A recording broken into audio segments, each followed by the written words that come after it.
Bismillahirrahmanirrahim. Assalamualaikum warahmatullahi wabarakatuh. Teman-teman semua, pada kesempatan kali ini saya akan menginformasikan sebuah video tentang video bisa dikatakan video tutorial ya.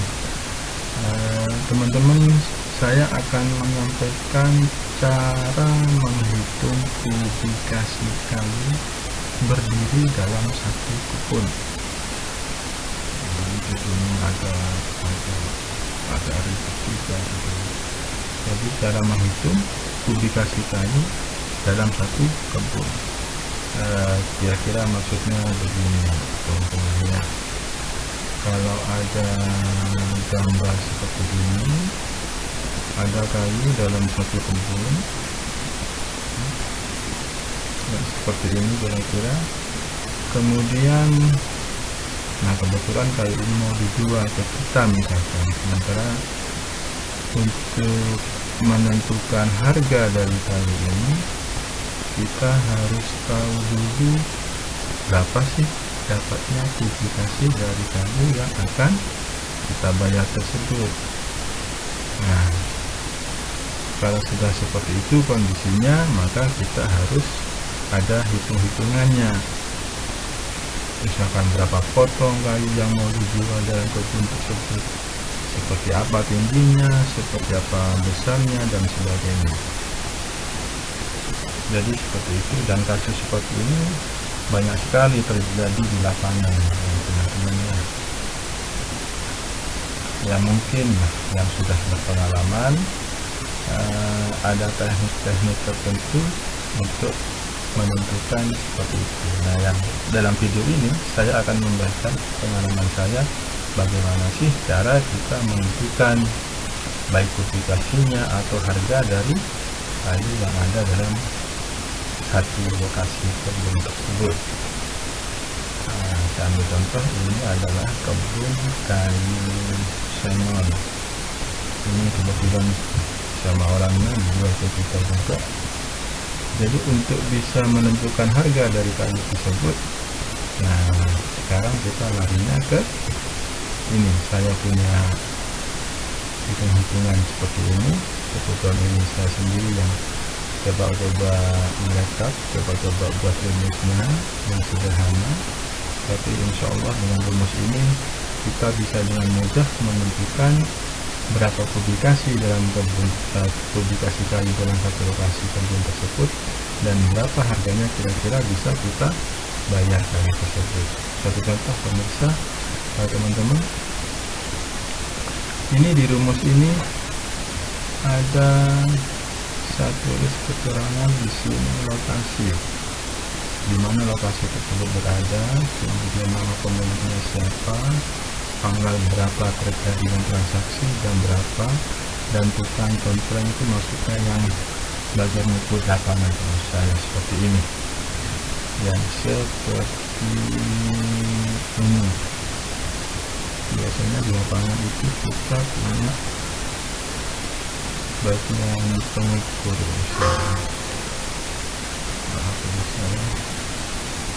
nah seperti ini contohnya. Nah, ini yang bagian melingkari. Kemudian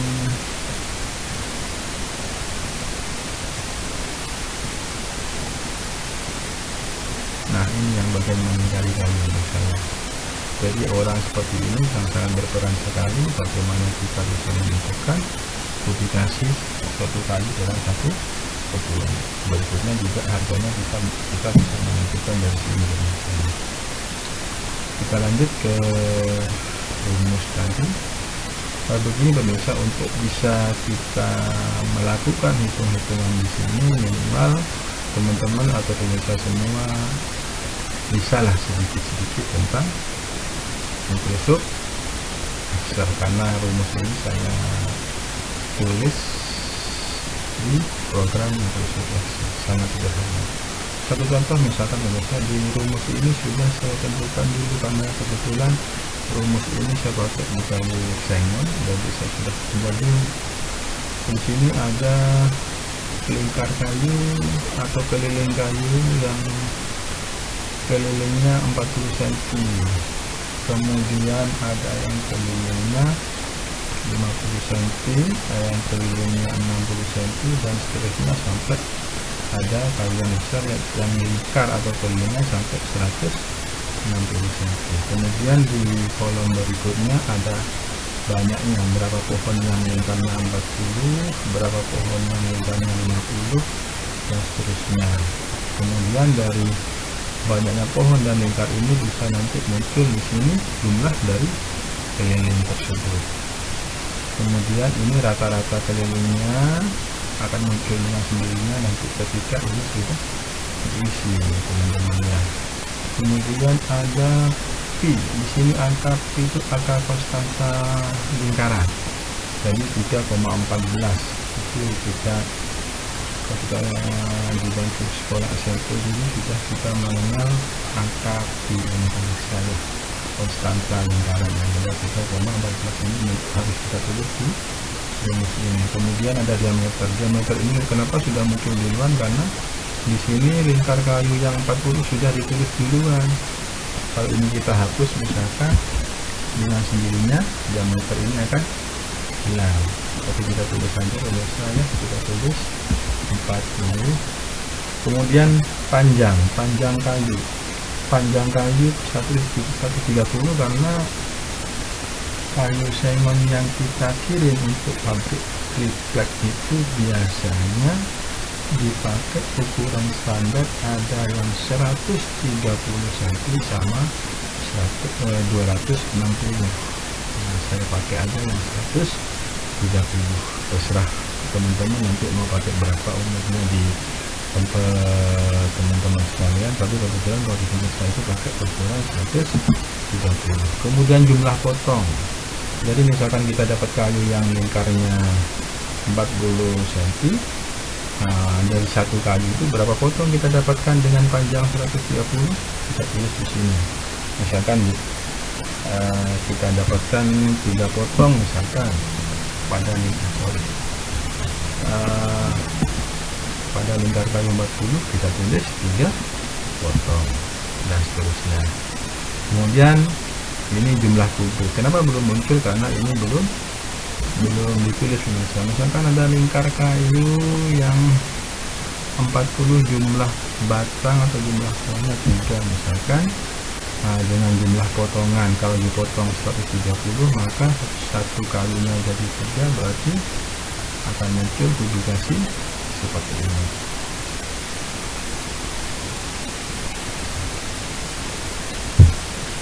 Kemudian ini publikasinya sudah muncul. Kemudian ini ada angka 785, ini adalah konstanta yang sengaja saya masukkan di rumus ini. Ini ada angka konstanta publikasi tabung, jadi ini masuk dalam rumus perhitungan untuk mendapatkan estimasi harga.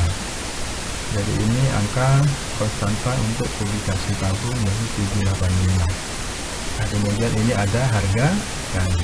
Jadi estimasi harga ini munculnya setelah jumlah publikasi ini dikalikan dengan harga yang sudah biasanya ditentukan sama pabrik untuk per kubik jenis kayunya ya. Untuk kayu yang diameter 15-17 misalkan harga ini tergantung di mana kita mau kirim kayu tersebut. Jadi seperti itu. Jadi kita ulang dari pertama, jadi harus kita tentukan dulu di rumus ini adalah lingkar kayunya, banyaknya kayu, kemudian diameter akan muncul dengan sendirinya, kemudian panjang kayu yang kita pakai 130, berapa potong kita dapatkan, dan seterusnya. Sekarang kita tulis misalkan yang lingkar 40 ada 3 pohon, kemudian yang lingkar 50 ada 4 pohon, lingkar 60 ada 4 pohon, lingkar 70 ada 6 pohon, lingkar 80 ada 7 pohon, yang 90 ada 5 pohon, 100-nya 4 pohon, 110 4 pohon, 120 misalkan 3 pohon, ya seperti itu. Kemudian jumlah potongnya, yang lingkar 40 jumlah potongannya dalam satu pohon bisa jadi 3 log atau 3 gelondong dengan panjang 130, kita tulis 3. Kemudian yang lingkar 50 kalau kita potong 130, maka dari tinggi yang ada dapat kita potong menjadi 4 misalkan, 3 menjadi 4 potongan log. Kemudian yang lingkar 60 kita potong misalkan bisa jadi 5 potong dengan panjang 130. Kemudian yang lingkar 70 dapat 5 potong, lingkar 80 dapat 6 potong, lingkar 90 dapat 7 potong, lingkar 100 dapat 8 potong, lingkar 10 8 potong, lingkar 30 8 potong, dan seterusnya. Nah, untuk yang diameter di bawah 15 cm harganya adalah 500.000 per kubiknya. Kemudian yang diameter 15 cm ke atas harga sampai diameter 17 harganya 650 per kubiknya. Kemudian yang lingkar 18 sampai 19 harganya ini, dan seterusnya. Jadi rumus ini sudah jadi rumusnya, ya. Nah, sekarang kita lihat dari contoh yang sudah kita buat. Nah, sekarang kita dapatkan, nah ternyata kayu dalam satu kebun yang akan kita bayar tersebut berjumlah kayunya ada sebanyak 37 pohon. Kemudian jumlah potongan log yang dapat kita ambil dari 37 pohon itu, jumlah lognya bisa begini pemirsa. Ini kebetulan saya punya potong kayu di tempat saya stok. Nah, seperti ini pemirsa. Nah, ini lognya. Ini panjangnya 130. Ya, ini 130, yang termasuk yang dimiliki kendaraan yang 130. Cuman ini bagian pucuk-pucuk yang kecil-kecil sama juga ukurannya 130. Ini namanya log-log yang sudah kita potong. Nah, ini contohnya pemirsa. Ini juga membahas nanti untuk bawakan cara hitungnya bagaimana, nanti di video yang lain akan saya informasikan bagaimana cara kita mengukur publikasi belakang, ya, atau dalam bahasa Jawa misalnya. Ya, ini contoh lognya. Kemudian seperti ini pemirsa, ya. Ini panjangnya 130. Ini, kemudian ini bahkan artinya sajanya, ini kayu yang akan kita kirim ke pabrik kita. Ini juga ini alat untuk sumber untuk membuat misalnya itu bahan. Jadi itu saya. Kemudian dari jumlah kayu yang sudah kita potong-potong tersebut dapat kita kubikasi atau jumlah kubiknya didapat sebesar 19,44 kubik. Dari 19,44 kubik dari lingkar kayu yang berbeda ini pemirsa, dengan harga yang berbeda juga, maka kita dapatkan harga kayu dalam satu kebun tersebut sebesar 16.775.000. Saya ulang buat saya teman-teman. Jadi dari kayu yang sebanyak 37 dalam satu kebun tersebut, setelah kita contreng, kita ukur lingkarnya, kita dapatkan potongannya sebanyak ini. Nah, kita peroleh harganya sebesar 16.775. Intinya di sini pemirsa ya, biasanya kita sudah tahu duluan harga di pabrik itu berapa. Jadi misalkan yang lingkar diameter 15-17 harganya segini baru muncul ini. Jadi seperti itu pemirsa. Memang tujuan awal dari video ini saya cuma mau menentukan berapa kubik yang bisa kita dapatkan dari kayu dalam satu kebun itu. Soal harga tergantung gimana kita mau kirimkan. Ini seandainya harganya ini, maka didapatkan harga 16.775 dari 37 pohon tersebut. Kemudian ini muncul perkiraan biaya. Nah, jadi begini pemirsa ya, kalau kita sudah menghitung jumlah kali 37 harga 16 juta, tidak sekaligus kita berani bayar dalam dikali tersebut sebesar 16 juta karena ini belum dipotong biaya, belum potong biaya tebang, kemudian biaya ngangkut keluar dari kebun, biaya untuk transportasi seperti ini pemirsa ya. Jadi ini kan perlu biaya kayak kondisi lain. Nah, kita untuk mengangkutnya kita butuh tenaga angkut ke mobil, kemudian yang tukang contrengnya, ngegridnya, ngangkutnya, itu kan butuh biaya. Nah, seperti ini biaya tebangnya. Nah, saya pakai patokan ini pemirsa di rumus ini. Misalkan kita ngirim kayu ke pabrik pakai kendaraan truk misalnya, bukan fuso yang besar, bukan truk yang besar, tapi truk yang biasa. Misalkan satu truk itu isi 12 kubik ya, isi 12 kubik, dan biaya per truknya dari lokasi sampai terkirim ke pabrik sebesar 3 juta, dari ongkos tebak, ongkos angkut, surat-surat, kemudian ongkos truknya sampai ke lokasi misalkan sebesar 3 juta. Nah, patokannya dari sini pemirsa, berapa kita berani nambah kayu yang 16 juta dari hitung-hitungan awalnya itu kalau biayanya per truknya sebesar 3 juta, sementara truk itu isi 12 kubik. Nah, sementara hasil dari hitungan kita kayu di lokasi itu 19 kubik, berarti dalam satu kebun itu lebih dari satu truk dapatnya kayu. Nah, dari hitung-hitungan rumus ini maka perkiraan biaya sebesar 4.860.000. Jadi kayu yang harga awalnya 16.700.000 kita kurangi biaya yang sudah kita dapatkan dari hitung-hitungan ini pemirsa.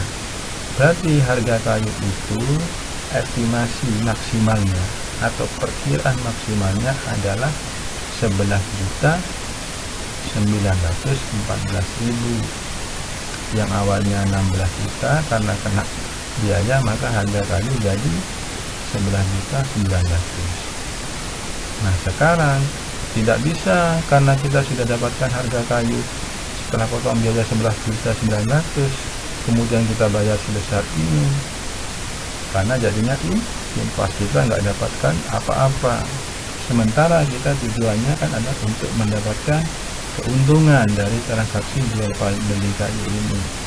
Jadi dari harga 11 juta ini berapa kita tawar agar kita dapat keuntungan dari kayu tersebut. Kalau hitung-hitungan saya dari pengalaman pemirsa, biasanya saya mengambil jarak dari harga fixnya kayu tersebut ke penawaran yang akan saya lakukan, itu biasanya saya ngambil ini 1,38 saya. Jadi misalkan harga kayu 11.900.000 setelah potong biaya, maka saya berani nawarnya dulu, tawaran awal adalah 4.500.000. Kalau kita mau banyak-banyak ambil keuntungan, tawar setengah 50%-nya dari harga fixnya. Kalau harga fixnya 11.900.000, kita mau ambil 50%-nya, ya kita tawar 5.900.000. Tergantung kita pemirsa. Yang jelas intinya di video ini saya cuma menyampaikan bahwa harga kayu dalam satu kebun itu bisa kita tentukan dengan memakai rumus ini. Ini estimasi perkiraan pulang lebihnya di sini pemirsa. Soal harga akhirnya berapa mau kita ambil terserah kita. Dari harga awal yang 16 juta dipotong biaya. Saya kira itu pemirsa. Insya Allah nanti akan saya sambung ke video yang lain tentang hitung-hitungan. Ini kan perkiraan kayu di lokasi pemirsa. Kalau kita dapat tawaran kayu dari penjual, dari orang misalkan, kita suruh bayar kayu dari kebun, kira-kira hitung-hitungannya seperti ini. Kemudian bagaimana cara kita mengirim kayu, menghitung kayu yang akan kita kirim ke pabrik, nanti akan saya sampaikan di video yang lain. Seperti ini pemirsa, ada menghitung harga kayu log dan publikasi misalkan, ya yang diameter 15, 16 dan seterusnya, harganya ini, jumlah lognya ini, akan mendapatkan hasil ini dan seterusnya. Ini akan saya sampaikan di video yang lain. Saya kira itu. Terima kasih, kurang lebihnya mohon maaf. Jangan lupa ada yang gratis bisa apa itu, silahkan share, subscribe video ini untuk saksikan video yang lain. Terima kasih. Assalamualaikum warahmatullahi wabarakatuh.